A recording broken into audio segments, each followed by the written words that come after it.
Students and last class हमने बेटा chapter 14 में अपन भारत में जनसंख्या संरचना जो अपना चैप्टर है इसमें हमने अभी तक आयु संरचना, लिंगानुपात पढ़ा है। अब अपन पढ़ेंगे बेटा जी भारत में साक्षरता के प्रतिरूप के बारे में। तो साक्षरता किसी भी सभ्य समाज के विकास का मापदंड होता है कि वो समाज कितना विकसित है। इसका प्रभाव जनता की मानसिक, शारीरिक तथा आर्थिक स्थिति पर पड़ता है। दूसरी ओर यह देश की अर्थव्यवस्था, नगरीकरण, जीवन स्तर, जातीय संरचना, समाज में स्त्रियों की स्थिति, शैक्षणिक सुविधाएं, यातायात और परिवहन साधनों, तकनीकी विकास आदि का भी सूचक होता है। मानव शास्त्रीय दृष्टिकोण से साक्षरता जनसंख्या का एक ऐसा सामाजिक पक्ष है जिसके आधार पर सामाजिक विकास का मापदंड निश्चित किया जा सकता है। साक्षरता के आधार पर अपन किसी भी समाज की विकास के बारे में बात कर सकते हैं। वस्तुतः साक्षरता के विकास से मनुष्य सीमित परिवेश से बाहर निकलकर अपने क्षेत्र की सामाजिक, आर्थिक और राजनीतिक प्रवृत्तियों से अन्योन्याश्रित संबंध स्थापित कर लेता है, जिससे एक इकाई के रूप में मानव ही नहीं बल्कि संपूर्ण मानव समाज क्रम में आगे आ जाता है। साक्षरता को प्रभावित करने वाले कारकों के बारे में बात करें तो साक्षरता की वृद्धि और प्रसार क्षेत्र में संपूर्ण सामाजिक आर्थिक अंतर प्रक्रिया का परिणाम है, जिसमें मुख्य है अर्थव्यवस्था का प्रसार, नगरीकरण का स्तर, जीवन स्तर, जातीय संरचना, समाज में स्त्रियों की स्थिति, मूल्य प्रणाली, शैक्षणिक सुविधाओं की उपलब्धता, यातायात व संचार साधनों का विकास, तकनीकी विकास का स्तर और सामाजिक नीतियां आदि। ये बेटा जी साक्षरता को प्रभावित करने वाले कारक है, जिनसे किसी क्षेत्र में साक्षरता के बढ़ने या घटने, अगर ये कारक उस पर प्रभावित है तो वहां पर साक्षरता बढ़ेगी और उन कारकों में अगर सुधार कर दिया जाए तो वहां पर साक्षरता बढ़ सकती है। सन 1961 में के पश्चात यानी बाद में साक्षरता में तीव्र गति से वृद्धि हुई। कुल साक्षरता सन 1961 में 28.30% थी, जो कि 2011 में 74.04% हो गई। इस प्रकार लगभग 50 वर्षों में साक्षरता में 3 गुना वृद्धि हुई। यह विभिन्न क्षेत्रों में विद्यालयों के विकास, साक्षरता संबंधी सरकारी नीतियां, सामान्य जनसंख्या की जागरूकता आने जैसे कारणों से संभव है। पुरुष साक्षरता सन 1961 में 40.40% थी, जो कि 2011 में बढ़कर 82.14% हो गई। इसी प्रकार महिला साक्षरता 1961 में 15.35% थी, जो कि बढ़कर 2011 में 65.26% हो गई। तो महिला साक्षरता सबसे ज्यादा बढ़ी है, लगभग कह सकते हैं पुरुष साक्षरता का प्रतिशत में 3 गुना में वृद्धि हुई है, जबकि महिला साक्षरता का प्रतिशत लगभग 4 गुना बढ़ा है। इससे स्पष्ट है कि देश में पुरुष साक्षरता की अपेक्षा महिला साक्षरता में भी वृद्धि हुई है। सन 1981 के बाद तो साक्षरता वृद्धि की गति और तेज हो गई। महिला साक्षरता में तीव्र वृद्धि सामाजिक जागरूकता, सरकारी प्रोत्साहन, लैंगिक विभेदीकरण में कमी होने के कारण का ही परिणाम है। राज्यों के अनुसार साक्षरता भारत में औसत साक्षरता 74.04% के आधार पर राज्यों को अपन 2 वर्गों में विभक्त कर सकते हैं। राष्ट्रीय औसत से अधिक साक्षरता वाले राज्य तो केरल सर्वोच्च साक्षरता 93.91% के साथ में प्रथम स्थान पे, लक्षद्वीप 92.2% तथा मिजोरम 91.58% और अन्य द्वितीय तृतीय स्थान पे है।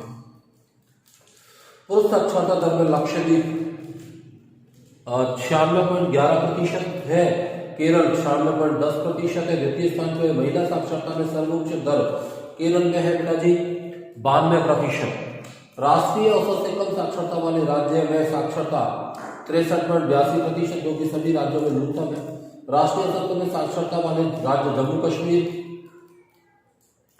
68.74%, राजस्थान 67%, मध्य प्रदेश 70%, उत्तर प्रदेश 69%, झारखंड 67.63%, उड़ीसा 73.45%, अरुणाचल प्रदेश 67% और आसाम 73% के है। राष्ट्रीय औसत से कम पुरुष साक्षरता वाला दर में न्यूनतम बिहार है 73.5%, अरुणाचल प्रदेश 73.69%, जबकि महिला साक्षरता दर का न्यूनतम प्रतिशत राजस्थान का है। दुर्भाग्य से हम उस राज्य में निवास करते हैं जहां महिला साक्षरता हिंदुस्तान में सबसे कम है 52.70%, तथा बिहार 53.30% दर्ज हुई है। साक्षरता का क्षेत्रीय प्रतिनिधित्व देश में साक्षरता दर में सन 1961 के बाद तेजी से वृद्धि हुई है, लेकिन इस बढ़ती साक्षरता दर का भौगोलिक रूप में क्षेत्रीय विश्लेषण किया जाए तो स्पष्ट होता है कि साक्षरता की तीव्र वृद्धि का क्षेत्रीय प्रतिरूप बहुत ही असमान है। भारत के किसी राज्य में साक्षरता का प्रतिशत बहुत अच्छा पाया जाता है तो वहीं दूसरे राज्यों में उसका प्रतिशत कम पाया जाता है। संपूर्ण देश में साक्षरता के निम्नलिखित क्षेत्रीय प्रतिरूप उभरते हैं। साक्षरता के प्रादेशिक प्रतिरूप को देखने से स्पष्ट होता है कि उत्तर की अपेक्षा दक्षिण में तथा आंतरिक भागों की अपेक्षा तटीय भागों में साक्षरता अधिक है।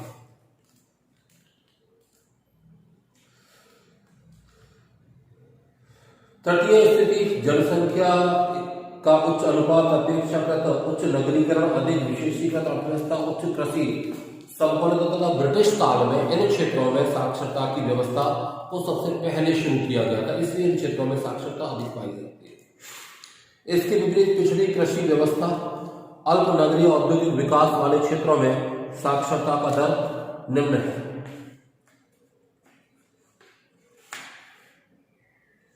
फिर बेटा जी अपन अपना दूसरा टॉपिक पढ़ा है भाषाई वर्ग।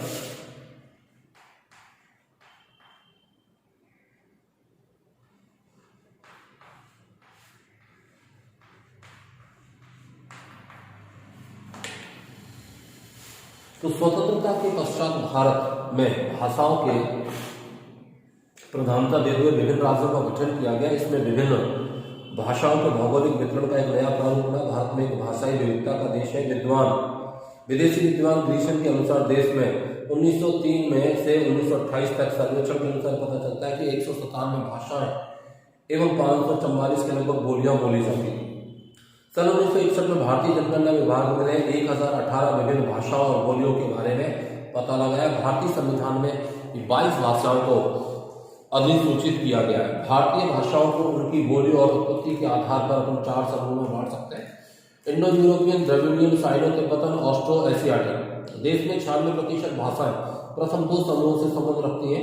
समय के साथ इन सभी भाषाओं का सापेक्षिक महत्व परिवर्तित हुआ है। 9वीं शताब्दी तब संस्कृत भाषा को प्रशासकीय भाषा का पद प्राप्त था, परंतु आज ये भाषा उत्तर भारत में ना के बराबर व्यवहार में आती है। यद्यपि यह सत्य है कि संस्कृत के सभी भारतीय भाषाओं की जननी है। भारतीय काल में उर्दू एवं फारसी भाषाओं का महत्व प्राप्त हुआ है। 18वीं सदी में ब्रिटिश काल में फारसी व उर्दू भाषा के स्थान पर सरकारी कार्यों में अंग्रेजी भाषा का प्रयोग किया जाने लगा। स्वतंत्रता प्राप्ति के पश्चात हिंदी भारत के लोकप्रिय भाषा के रूप में और राष्ट्रीय भाषा के रूप में देश के अधिकांश भागों में बोली समझी जाने लगी है। विश्व में अंग्रेजी की चीनी मंदारिक भाषा के बाद हिंदी तीसरी भाषा है, जो कि 337.3 मिलियन जनसंख्या की भाषा है। देश की अन्य प्रमुख भाषाओं में बंगाली 8.3%, तेलुगु 7.87%, मराठी 7.45%, तमिल 6.32%, उर्दू 5.18%, गुजराती 4.85% लोगों द्वारा बोली जाती है। देश के अन्य प्रमुख भाषाओं में कन्नड़, मलयालम, उड़ीसा, पंजाबी, असमी जनसंख्या की भाषा। देश में 1% से भी कम बोली जाने वाली भाषाओं में सिंधी, कोंकणी, मणिपुरी, कश्मीरी, संस्कृत और नेपाली है।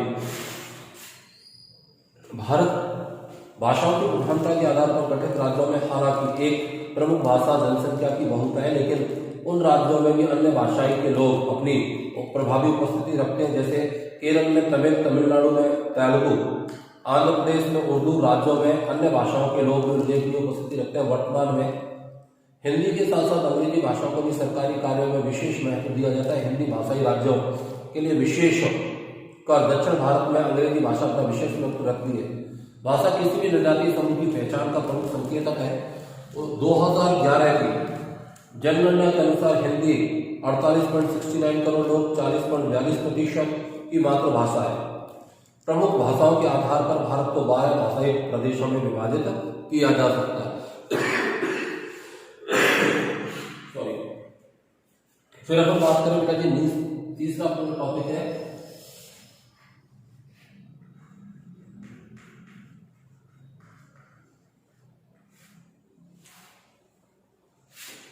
धार्मिक संरचना।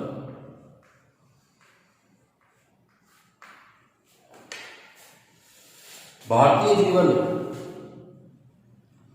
और जनसंख्या की प्रमुख विशेषता धार्मिक संरचना का होना है। इनका समाज की सामाजिक, आर्थिक व राजनीतिक कैदियों का भी प्रभावी दिखाई देता है। भारत विश्व के प्रमुख धर्मों की जन्मस्थली है, जिनमें अपन 4 धर्मों का तो मुख्य रूप से नाम ले सकते हैं: हिंदू धर्म, बौद्ध धर्म, जैन धर्म और सिख धर्म।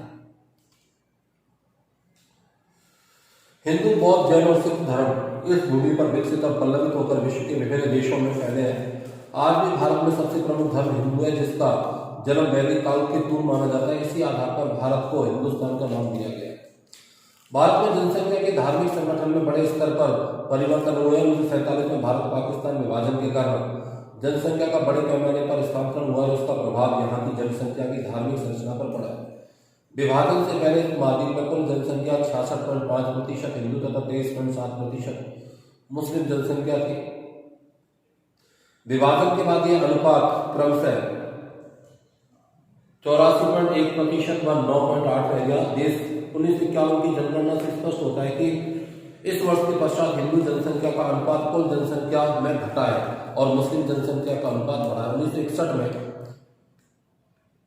हिंदू जनसंख्या 83.4% थी, जो कि 2001 में घटकर 80.3% रह गई, जबकि इसी अवधि में मुस्लिम जनसंख्या का प्रतिशत 10.7 से बढ़कर 13.4 पहुंच गया। भारत में जनसंख्या की धार्मिक संरचना के आधार पर अपन देखें तो भारत में 2011 में कुल जनसंख्या का प्रतिशत 79.51 भाग हिंदू धर्म के मानने वालों का है। देश में हिमाचल प्रदेश में 95.43% में सर्वाधिक हिंदू जनसंख्या तथा मिजोरम में 3.55% में सबसे अल्प हिंदू धर्म जनसंख्या पाई जाती है।